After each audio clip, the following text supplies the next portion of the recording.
Hello everyone, AmyR here with Prairie Paper and Ink, and this is my card for this week's Color Throwdown Challenge.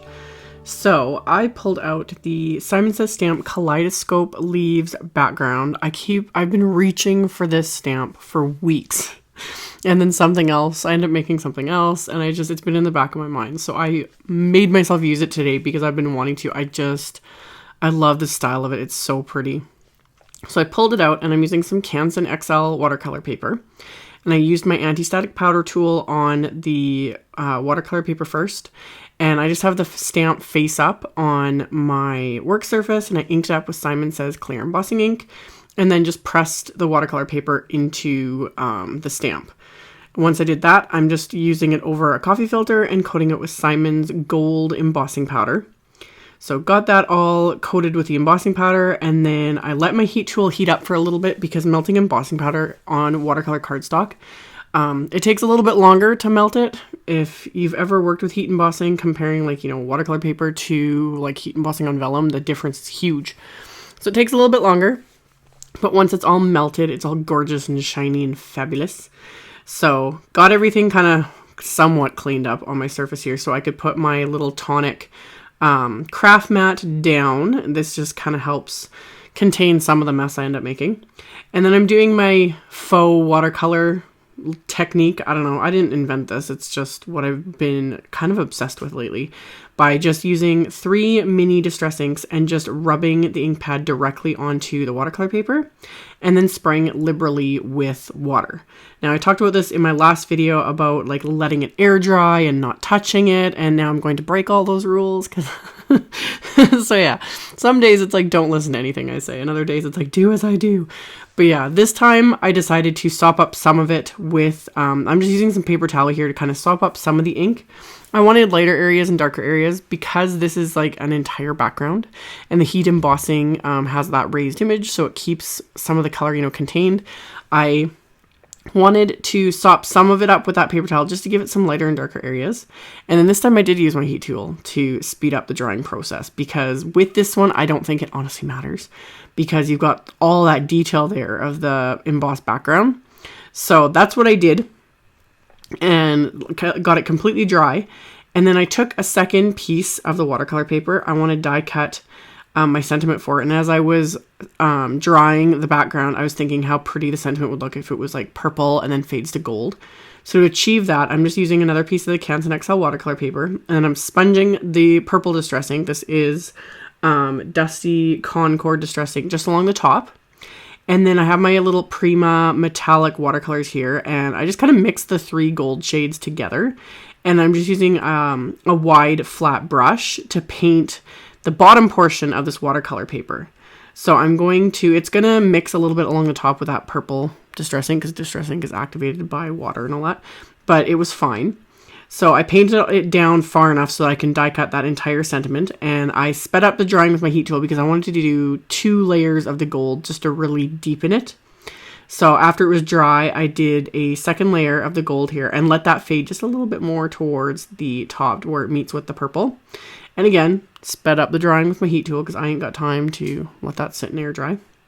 And then once I made sure it was dry, I sponged on more of that Dusty CONCORD ink to really deepen that purple. Oh, I love purple and gold together. It's so pretty. So pretty. So I used my heat tool again just to kind of speed up the drying because distress inks can take a while to dry. So did that, and then I'm just going to trim this piece down so it's big enough to fit the die cut sentiment I'm using. And this is the U die from Simon. So I trim that down, and I'm going to run it through my little sidekick that I just showed in my last little haul video. This thing is just so cute. It's so little. So I've got my watercolor paper here and then my die, and I'm going to run this through. And I ran it through once and then back again a second time just because this is heavyweight watercolor paper. So I wanted to make sure it die cut all the way through, which it did. So I've got that leftover bit. I'm just going to save that for, future cards. I can die cut those little die cut from the gold section, little die cuts, little hearts, different things, whatever. So I'm not going to waste that. I'm just going to set it aside and use it on some other project. So I've got my word die cut here, and then of course I want to stack this up so it's got some dimension. So I grabbed some of the Simon Says Royal Purple cardstock, and same thing. I'm just going to run it through. I end up running it through 3 times altogether. I do 3 purple die cuts. So this first one I did, and then there's enough space to run it through a second time, and then off camera I ended up actually running it through a 3rd time, just to give everything a little bit more weight. So I've got all my die cut words here, and now I'm just going to stack these together with my multi-medium matte adhesive. I'm just going to squeeze a thin line of this along the die cut, stack that on top of the other, or stack another one on top of that, etc., until I have all 3 of the purple ones layered together, and then add the adhesive to that, and then put that gold and purple one on top. You could use black cardstock for this, or the watercolor paper, or white cardstock. I just chose the purple because I thought that would just look nicer. You know, when you see it from an angle, you just see the purple underneath.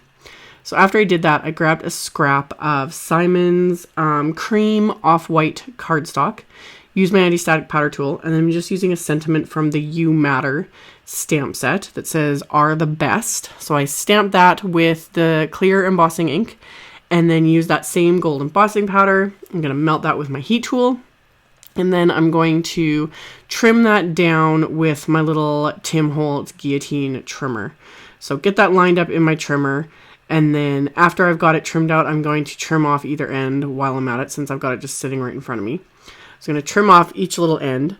And then I had cut down the background piece.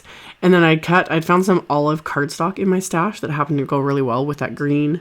It was Ranger's Forest Moss Distressing. So it went well together, I thought. So I'm going to adhere my background to that olive cardstock that I had trimmed down just slightly larger than my background.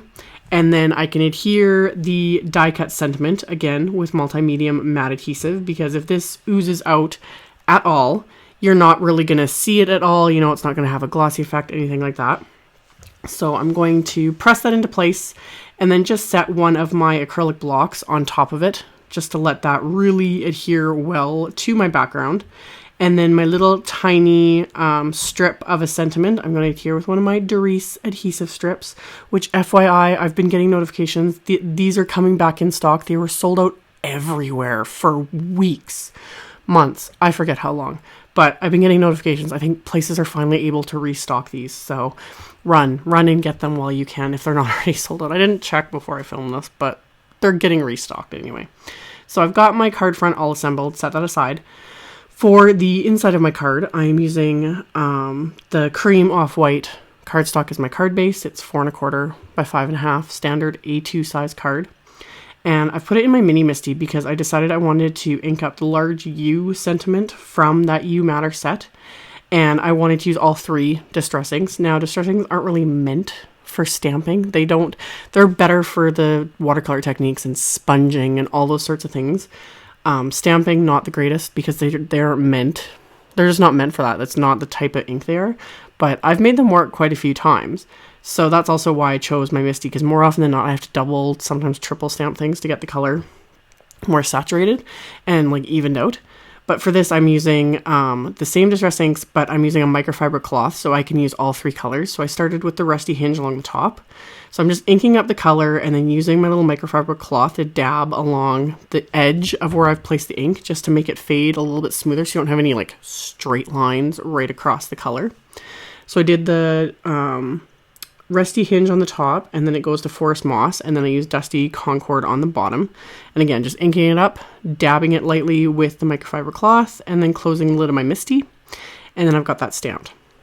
So once I have that stamped, I pull my card base out of my mini MISTI here, and I'm just using my heat tool to completely dry this, because again, distress inks take a little bit longer to dry. That's why they're so fabulous for sponging and coloring and all that kind of stuff, because you have that wiggle room of the extended drying time.